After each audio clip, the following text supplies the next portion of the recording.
Bonjour à tous et bienvenue dans un nouvel épisode de Chillcast, le podcast qui se doit d'être chill. Et aujourd'hui nous sommes dans le 3e épisode de cette 3e et dernière saison, car comme vous avez pu le voir peut-être sur Instagram, finalement la 3e saison, qui est celle-ci, sera la dernière de l'histoire de Chillcast. Et pour ce faire, nous allons faire un épisode sur l'écriture avec Jules. Bonjour Jules. Bonjour Ruben et bonjour à tous. Un podcast sur l'écriture. Donc on va aborder trois différents thèmes si on peut dire, avec dans un premier temps notre relation avec l'écriture, c'est-à-dire depuis quand nous écrivons, pourquoi aimons-nous finalement l'écriture, et aussi peut-être notre définition plus largement de l'écriture. Dans un deuxième temps nous parlerons des textes que nous avons pu écrire, donc on vous présentera des textes que Jules a pu écrire et des textes que j'ai pu écrire et qu'on même on a pu donc écrire pas ensemble, mais qu'on a étudié ensemble, à vrai dire. Donc pour ce deuxième thème. Dans un troisième temps, nous parlerons donc des auteurs que nous aimons. Nous parlerons de citations, de pièces de théâtre, de livres, et on parlera un peu de comment nous interprétons finalement les paroles de ces philosophes et de ces écrivains célèbres que nous aimons beaucoup pour parler de ce podcast. Avant de commencer ce podcast, j'aimerais d'abord que tu te présentes, Jules. Même si ceux qui ont suivi la seconde saison te connaissent bien, j'espère. Mais peut-être qu'ils ne te connaissent pas, les nouveaux auditeurs. J'espère qu'il y en a d'ailleurs. On espère. Donc, j'espère que les anciens sont restés aussi. C'est ça, j'espère qu'on a des auditeurs fidèles. Donc présente-toi Jules. Pour ceux qui ne me connaissent pas, du coup, je m'appelle Jules. Je suis un ami de Ruben du théâtre. Je suis au lycée en classe de première et j'ai 16 ans. Et j'écris de la poésie et j'écris des scénarios de courts-métrages. Voilà. D'accord, merci beaucoup pour cette présentation. Donc nous allons pouvoir commencer avec le premier thème, avec notre relation avec l'écriture. Alors déjà, je vais te poser cette question assez simple finalement. Depuis quand tu écris ?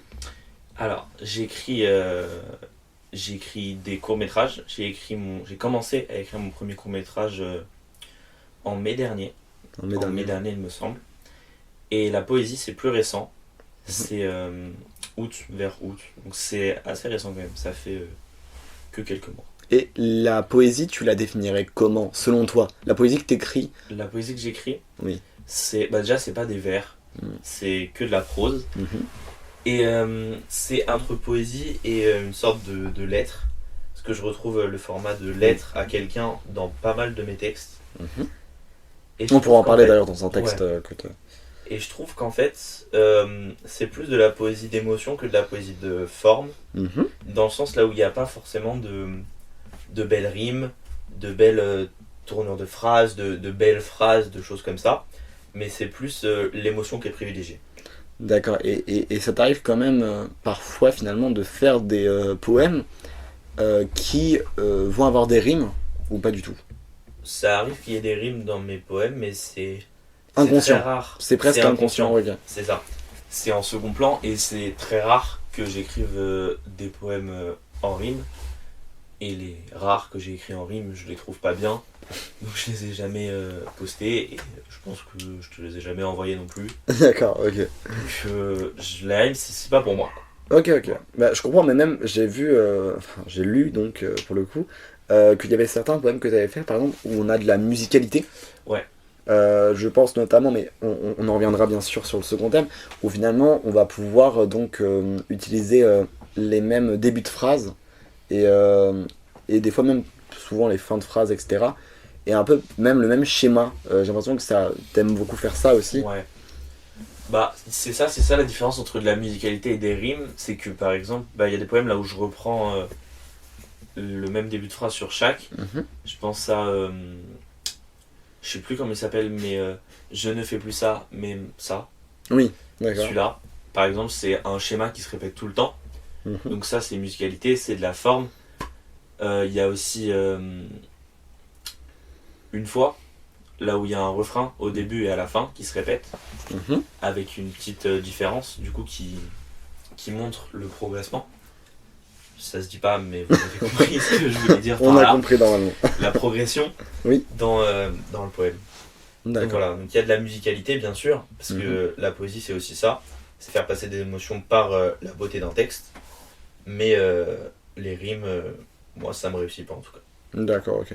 Bah, c'est vrai que c'est on pourrait dire au-delà du fait que ça soit pas forcément de la poésie à proprement parler, que on pourrait peut-être donner ce nom à cela, ça serait peut-être de la poésie moderne tout simplement. C'est ça. Et finalement, est-ce que tu pourrais me dire, bon, c'était assez compliqué je pense de résumer ça en une phrase, donc je te laisse bien sûr développer ta réponse, c'est pourquoi aimes-tu cela? Aimes-tu écrire? Aimes-tu la poésie? Aimes-tu finalement l'écriture? Et finalement devenir un peu scientifique de l'écriture? Alors, j'aime écrire. J'aime écrire pour ce qui est de la poésie. C'est différent que pour les scénarios. Les scénarios, c'est parce que j'aime jouer, bien évidemment. J'aime le cinéma aussi. Et donc, écrire ces scénarios, ça me permet de relier à ça. Et l'objectif, quand j'écris un scénario, c'est après forcément de le tourner plus tard. Donc, il y a, quand j'écris ce scénario, un objectif qui dépasse le scénario en lui-même et l'écriture en elle-même du scénario, qui est de tourner et de réaliser et de jouer donc ce court-métrage. Mais pour ce qui est de la poésie, c'est, comme je disais tout à l'heure, mes textes, ils sont beaucoup tournés vers l'émotion. Donc, moins sur la joie, c'est vrai qu'on pourra aller. Après, la joie est une émotion, mais c'est vrai. Alors, on pourrait peut-être plus dire que, je pense qu'on est un peu pareil sur ça, que c'est vraiment porté sur l'émotion assez triste. Pas forcément. Il y a du pessimisme. Il y a un peu du pessimisme. Il y a du pessimisme. Il y a de la tristesse, mais la tristesse est au sens large. Il y a pas mal de mélancolie. Mélancolie, c'est assez présent. Il y a du déni, pas mal. C'est pas une émotion, mais il y a du déni. Et il y a de l'acceptation aussi. Donc, c'est presque en fait toutes les étapes du deuil, en fait, comment tu le dis. En fait, j'écris beaucoup sur le deuil. J'écris beaucoup sur le deuil, à la fois le deuil au sens propre, le deuil, la mort d'une personne, et aussi le deuil amoureux. D'accord. Est-ce que du coup, en fait, en vrai de vrai, tu pourrais dire que ta relation avec l'écriture, c'est une sorte d'exutoire? Ouais, ça permet de faire ressentir des émotions aux autres, aux lecteurs, mais ça permet aussi d'extérioriser ces émotions. L'art, en général même, permet d'extérioriser ces émotions et de faire ressentir des émotions. Donc la poésie s'inscrit aussi là-dedans. Au même titre que jouer la comédie, au même titre que le cinéma, au même titre que le chant, la peinture, toutes les formes d'art en soi. Et est-ce que tu pourrais dire que tu te sens mieux depuis que t'écris? Oui et non. C'est vrai que ouais. En gros. Je dirais qu'écrire, c'est un passe-temps et c'est un plaisir d'écrire. Donc quand tu rajoutes un plaisir dans ta vie, forcément tu te sens mieux. Tu rajoutes un plaisir. Mais l'écriture en elle-même n'aide pas forcément à aller mieux. Dans le sens, là où quand j'écris, par exemple, sur quelque chose de douloureux, de dur, cette chose n'est pas forcément plus facile à vivre après. Mais avoir réussi à écrire quelque chose dessus, ça rajoute une satisfaction et un bonheur qui vient donc compenser. C'est vrai que je suis bien d'accord avec toi, c'est que en soi ça peut aider, mais en fait ça va pas te régresser dans un sens, mais peut-être que si en fait. C'est un questionnement un peu infini de se demander est-ce que l'écriture finalement ça va pas te pousser à repenser à des choses mauvaises. Encore là, ça dépend finalement de ton type d'écriture. Je sais que par exemple, on a donc le compte Instagram que vous pourrez retrouver dans la description qui s'appelle Espoir pour demain. Absolument. Espoir pour demain, ce titre est très optimiste. C'est ça. Il est joyeux, il donne envie finalement d'avoir de l'espoir, d'être progressiste, etc.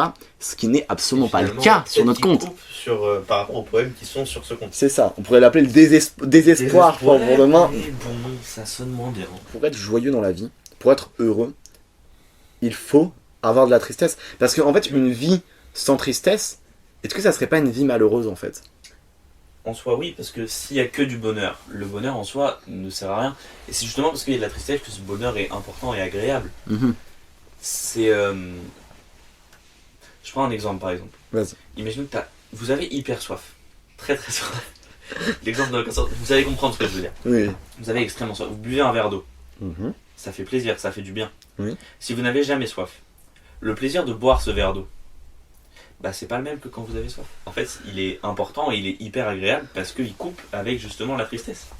Par exemple, quand on va perdre quelqu'un et qu'on va réussir enfin à à faire son deuil. Donc le deuil, bien sûr, dans sa définition, c'est pas oublier la personne, c'est juste apprendre à vivre sans la personne.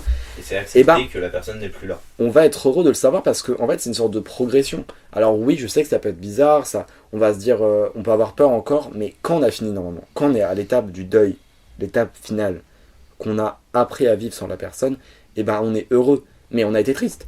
Mais c'est cette triste, ce bonheur qui est présent aujourd'hui, il a été créé par rapport à de la tristesse. Le bonheur, pour moi, c'est l'origine du bonheur, c'est la tristesse. Et je sais que ça pourrait paraître totalement paradoxal, oui, de dire ça, parce que le contraire du bonheur, ça serait la tristesse. Et inversement, donc c'est pour ça que ça peut être assez compliqué à comprendre, mais on pourrait dire, enfin, c'est un peu aussi, finalement, on va grossir le trait, c'est les deux extrémités s'attirent, finalement.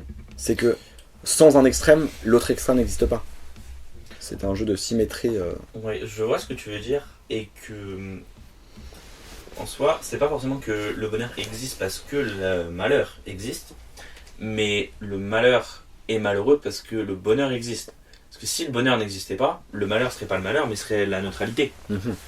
Et inversement, si le malheur n'existait pas, le bonheur serait pas le bonheur, et donc ne procurerait pas la même chose parce qu'il serait neutre. Bien sûr. Et que ça serait linéaire. Exact. Et que donc ça n'aurait pas, ou moins, d'intérêt. D'accord, merci beaucoup pour ce premier thème.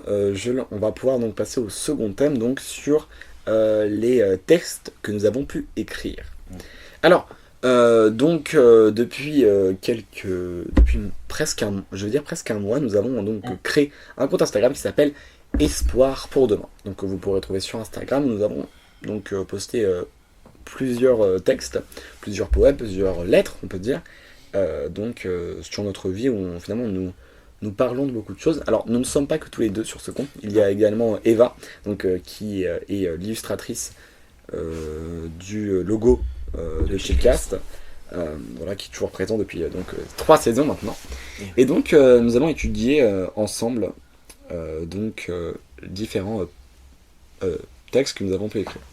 Alors, est-ce que tu veux commencer avec un texte à toi ou pas ? Allez. Donc je te propose de commencer, si tu le souhaites, sur ta nouvelle maison. Je n'aime pas trop ta nouvelle maison. C'est plein de cailloux, et il n'y a pas de balançoire. Il y a un monsieur avec des fleurs jaunes. Il parle tout seul, puis il me regarde, et il sourit. Maman dit qu'il faut sourire aussi quand les gens font ça. Un autre monsieur m'a dit « Bon courage ». Je ne sais pas pourquoi. Je n'ai pas de contrôle aujourd'hui. Tu ne parles plus beaucoup maintenant. C'est bizarre, parce qu'avant tu parlais tout le temps, même pour dire des bêtises. Maman dit que c'est normal, que tu es fatigué. J'ai apporté ton lapin, le gris. Papa a dit que tu n'en avais plus besoin. Mais moi je pense que si. Je vais le laisser là, comme ça tu ne seras pas toute seule. Hier soir j'ai entendu maman pleurer. Elle disait « Ce n'est encore qu'un enfant ». Mais c'est faux, je suis grand maintenant.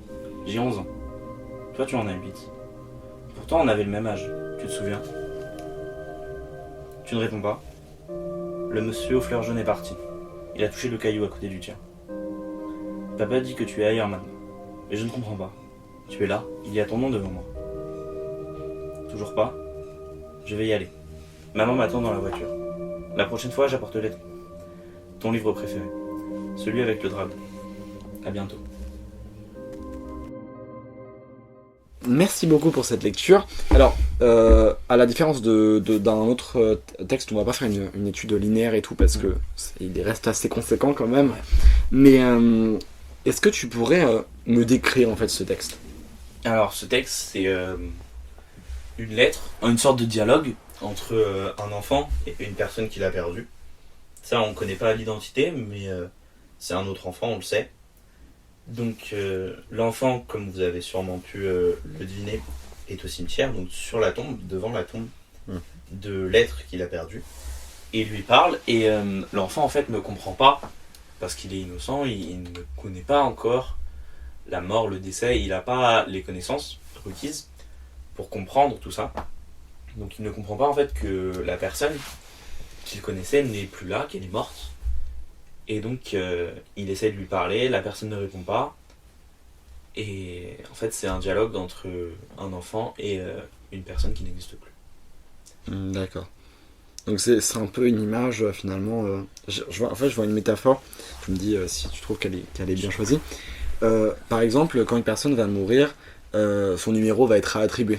Ouais. Et donc potentiellement, tu peux lui envoyer un message en espérant qu'elle te réponde, mais tu sais très bien qu'elle va pas te répondre puisqu'elle n'est plus là. C'est-à-dire que là, en fait, il y a une réponse, comme si finalement elle était là et que l'enfant pensait que la personne qui n'est plus là va lui répondre, mais ce n'est pas le cas. Elle ne lui répondra plus. Oui, parce que l'enfant, justement, on comprend pas. Oui, donc il est un peu dans le déni. Ah oui. Et donc c'est pas du tout un texte C'est au-dessus d'un déni, en fait, oui. C'est juste une incompréhension. Juste pour être sûr, il n'est pas du tout rétrospectif. C'est-à-dire,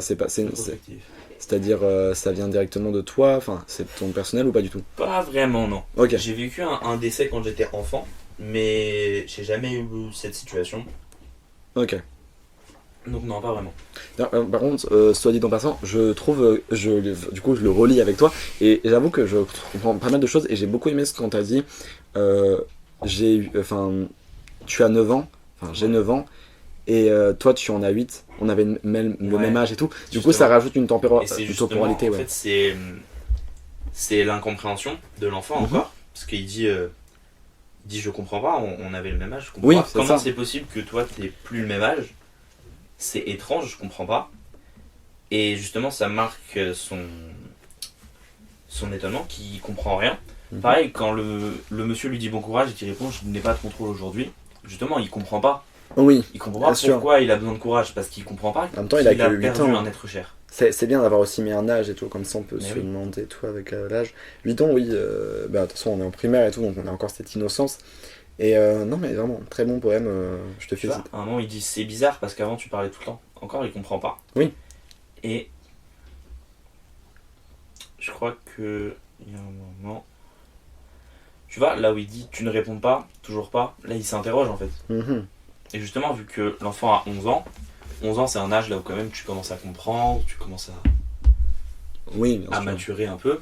Et justement, en fait, c'est la passerelle entre l'incompréhension face au décès de l'enfant et il commence à comprendre. Donc là, l'étape du deuil, ça serait le déni, pour le coup. Ça serait le déni, ouais. Ok, bah, merci beaucoup pour cette lecture, merci beaucoup pour cette interprétation. Destruction précoce. L'amour, dans sa définition idéale, devrait être simple, limpide, sans complications. Mais en réalité, il en est souvent tout autrement.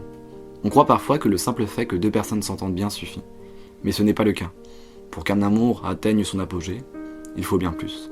Il faut que les deux s'aiment intensément, passionnément, et surtout de manière réciproque et équilibrée. Mais parfois, cet équilibre n'existe pas. Pas parce que l'autre ne ressent rien, mais parce qu'il est perdu, noyé dans un océan de doutes et de questions. Un océan qui consume lentement, pendant que le temps, lui, continue de filer sans attendre. Car le temps ne revient jamais, il ne se vit qu'au présent. Alors oui, avec le temps, la flamme peut vaciller, s'éteindre et finir en cendres. Et contrairement au conte, le phénix ne renaît pas toujours. Parfois, il reste là, figé dans une lente décomposition, sans joie, sans amour, sans vie. Et pourquoi ? Simplement parce que l'autre ne sait pas. Ou peut-être a-t-il peur de savoir. Mais il faut se rappeler d'une chose. Quand le cœur ne bat plus, inutile de forcer, de chercher plus loin. Il faut parfois lâcher prise. Et pour certains, c'est peut-être mieux ainsi.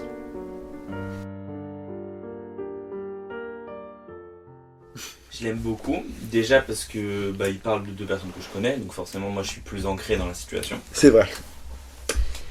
Et même je trouve qu'il est très bien écrit, et on ressent de l'émotion. Et d'ailleurs, je fais une petite comparaison avec le mien qu'on a lu avant.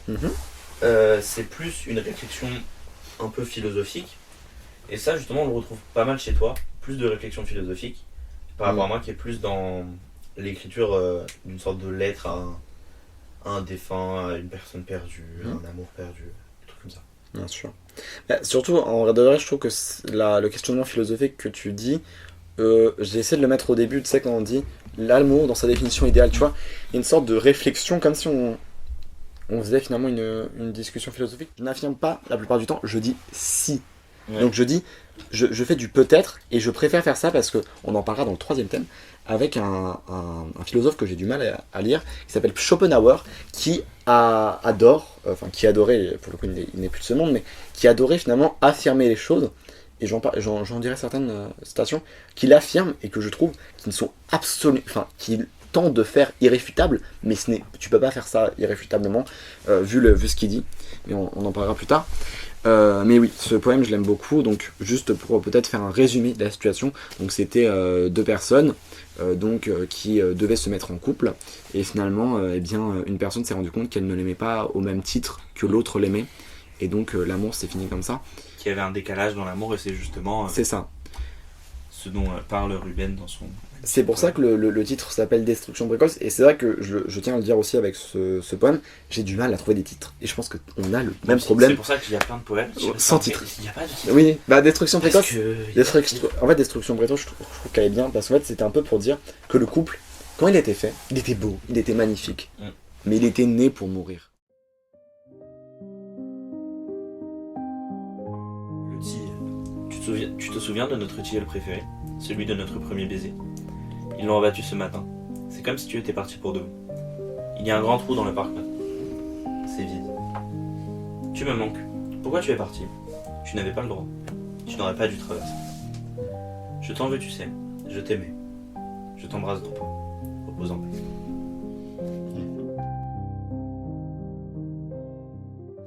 Alors oui, du coup là on pourrait clairement dire une chose, c'est que là on a quand même je ne dirais pas des rimes, mais par contre on a de la musicalité. Oui, on a qu'on plus parlait de depuis tout à l'heure que sur l'autre. Et oui, parce que tu.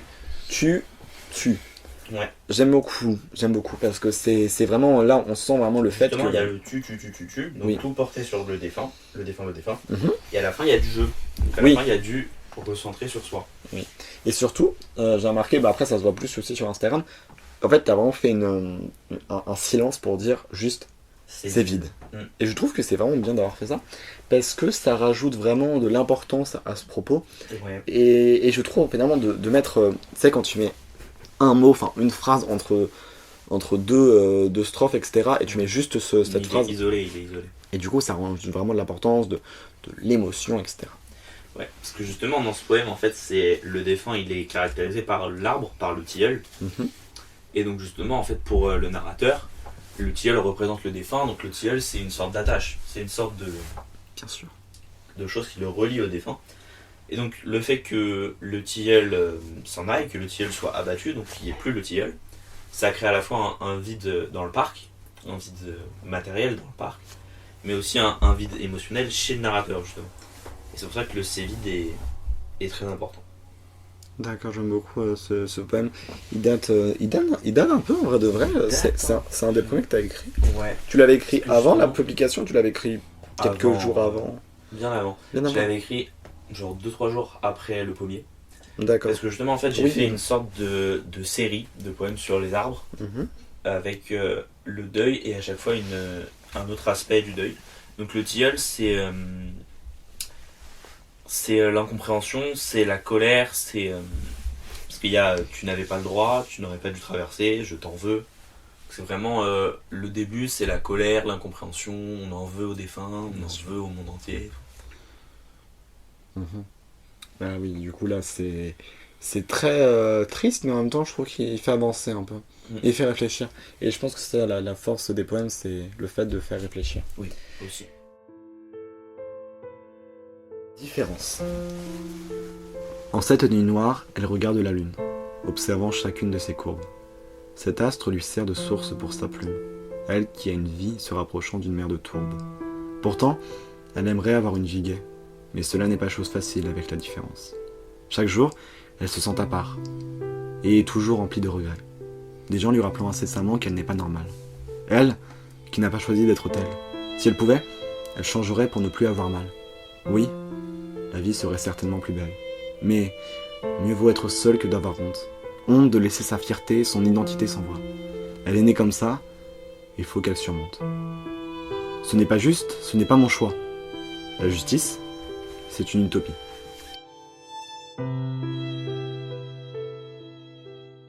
Donc, on a quelques références à une pièce. Une pièce. Ça s'appelle Cyrano Junior. Non, j'adore ce poème parce qu'en fait, il est fait à la base sur une amie. Enfin, j'ai pris en base une amie et finalement, ça. Finalement, en fait, ça, quand je l'ai écrit et quand je l'ai relu, je me suis dit, non, mais en fait, ça ça va pour tout le monde en fait. Oui. Même si pour le coup, c'était l'image un peu facile. Quand j'ai marqué gay pour dire heureux, c'était aussi pour parler de l'homosexualité de la personne. Mais en fait, c'est vrai que c'était un peu facile, mais je me suis dit, bon, tiens, en fait, ça passait pour les deux. Donc je trouvais que c'était un peu facile, mais je trouvais que ça rajoutait un peu de la musicalité aussi d'avoir des mots comme ça, parce que tout ça faisait un peu. Et je crois que pour le coup, si je dis pas de bêtises, c'est un poème que j'ai fait en rime. Je l'ai fait en rime. Oui, je l'ai fait en rime. En rime A, B, A, B. Donc c'est des rimes qui se... Je sais plus comment on appelle ça, mais en tout cas c'est des rimes qui se... Voilà, qui s'entremêlent. Et donc j'aime beaucoup ce poème. Et toi du coup tu dirais pourquoi t'aimes bien ce poème? Parce que c'est vrai que je t'ai jamais posé la question. Parce que je trouve qu'il a vraiment... déjà les rimes elles sont bien, je trouve, elles sont bien faites. Ça parle déjà d'une personne que je connais, donc forcément encore une fois... C'est vrai que t'as un peu le regard... Un peu plus dans le réel. Je trouve qu'il parle de quelque chose d'intéressant, de quelque chose d'important, qui parle bien de cette chose-là. Et l'émotion est aussi présente. Et je trouve que pour moi, en tout cas, ma vision, c'est que l'émotion dans la poésie, c'est le plus important. C'est primordial, en effet. Merci beaucoup Jules pour ce second thème donc sur les textes que nous avons pu écrire. Alors je tiens juste encore à préciser que si vous êtes par ce genre de poème, d'écriture, etc. Si vous voulez retrouver ces textes ou en lire plus, et vous pouvez les retrouver sur Espoir pour demain sur Instagram. Espoir-du-bas pour-du-bas demain. Sachant que vous pourrez trouver pas vraiment des poèmes, mais on pourrait vraiment trouver des choses vraiment très courtes. Si vous n'êtes pas intéressé par vraiment les poèmes qui sont un peu plus longs, ce qui arrive, vous pouvez trouver des phrases assez philosophiques. Un peu comme des haïkus japonais, si vous voyez, pour illustrer. Par exemple, on a des phrases comme « Et si la finalité du bonheur, c'était le néant ?» Et voilà, donc c'est pas vraiment des poèmes, c'est plutôt des phrases très pessimistes, mais bon. Voilà. Pour le coup, oui. Donc le troisième thème sont sur les auteurs que nous aimons, et je vais plutôt dire finalement on va pas faire ça, enfin on va parler des auteurs que nous aimons, mais on va surtout parler finalement, on va faire des citations et on va dire ce qu'on en pense finalement, on va dire finalement notre interprétation des choses, etc. Donc j'ai cherché quelques petites citations hier soir en faisant le plan du podcast, et j'espère que tu seras très réceptif. Exactement. Donc, est-ce que déjà tu as un auteur de livres, de pièces de théâtre que tu aimes? Tout confondu, parce que tout confondu. Bien sûr. Comme tout le monde, j'aime Molière. Donc, Molière j'aime bien. Molière parce que j'ai vu des pièces et que j'aime beaucoup le théâtre. Mais à vrai dire, je ne lis pas énormément. Je ne lis même pas assez. C'est compliqué de lire, je te comprends. Pour le coup, j'ai pris du temps à lire. Donc, niveau auteur pour la poésie, j'en lis plus sur Instagram. Parce que très étonnant ça. Avec mon temps. J'aime bien, vous connaissez sûrement pas, mais allez vous abonner, c'est très très bien. Paul Walton et Lucas Clavel. Si j'écorche les noms, je m'excuse. Je pense pas qu'ils vont regarder le podcast. Mais je m'excuse au cas où. Voilà. Et Eva, je sais plus comment, qui fait des très beaux poèmes aussi. Moi, j'avoue que si je devais citer un auteur de poèmes, je serais quand même un peu plus vieux. Je citerais Guillaume Apollinaire, qui est vraiment pour moi le précurseur de finalement la poésie moderne, etc. Parce qu'on est quand même sur des rimes qui vont être assez différentes, etc. comparé finalement à ce qu'on fait aujourd'hui et ce qu'on faisait à l'époque. C'est-à-dire que c'est mi-moderne, c'est un peu mi-tout. C'est une transition. C'est un peu de la Renaissance, on va dire. Pas du tout. Non, mais bon. Donc merci pour ces premiers mots, cette introduction de ce troisième thème finalement. Donc moi sinon je citerai juste avant de parler d'autres citations, je citerai Gaël Faye. Donc Gaël Faye, si je écorche le nom aussi, voilà, je suis désolé. C'est c'est l'écrivain qui a écrit Jacaranda et d'autres livres, donc Le Petit Pays, je sais plus, qui a gagné le prix Renaudot en 2024. Donc ça parle finalement du génocide au Rwanda, donc par les Tutsis. Et donc voilà, on a un regard d'un occidentaux sur ça, qui a des origines rwandaises et qui va retourner dans le pays, etc. Et vraiment c'est super, enfin je vous invite vraiment à le lire. Je l'ai lu grâce au Pass Culture, parce que donc il était sur le Pass Culture, et donc vraiment c'était super sympa. C'est le premier livre que je me suis dit je vais le lire. Je l'ai vraiment lu de fond en comble 200 pages, etc. Je me suis dit, oula, j'ai jamais lire 200 pages, mais pourtant je l'ai fait. Donc je vous invite à lire. Et donc voilà. Si tu veux pouvoir supporter la vie, sois prêt à accepter la mort. Oui. Quel avis? Quel avis? C'est une très belle citation qui a une portée philosophique déjà. Et que je trouve assez vraie, dans le sens là où accepter la mort, donc accepter qu'on va mourir, que personne n'est éternel, c'est important. Dans le sens là où il ne faut pas vivre avec la peur de la mort, sinon on ne profite pas de sa vie. Et j'ai pas grand chose à ajouter à part ça. Non, mais c'est vrai que cette citation est très intéressante parce que je trouve qu'elle a un message d'espoir dans un sens. Elle nous donne des conseils pour mieux vivre en fait finalement. Oui. Elle nous dit que en fait pour apprécier quelque chose, il ne faut pas penser à la fin de quelque chose. Oui. Et même on pourrait peut-être continuer sur une autre citation en disant que finalement il ne faut pas être triste pour se dire que c'est fini, mais sourire Parce que c'est arrivé. parce que c'est arrivé, exactement. Parce que en fait, je trouve que si on pense toujours à la fin, en fait on profitera jamais. Si on se dit oui ça va s'arrêter, Ça, mais dans tous les cas, toutes les choses ont une fin, donc il faut profiter de l'instant présent. Ce que j'allais dire, vivre dans l'instant présent. Et ne pas vivre dans le passé, ne pas vivre dans le futur. C'est ça. Parce Que que les deux sont très négatifs.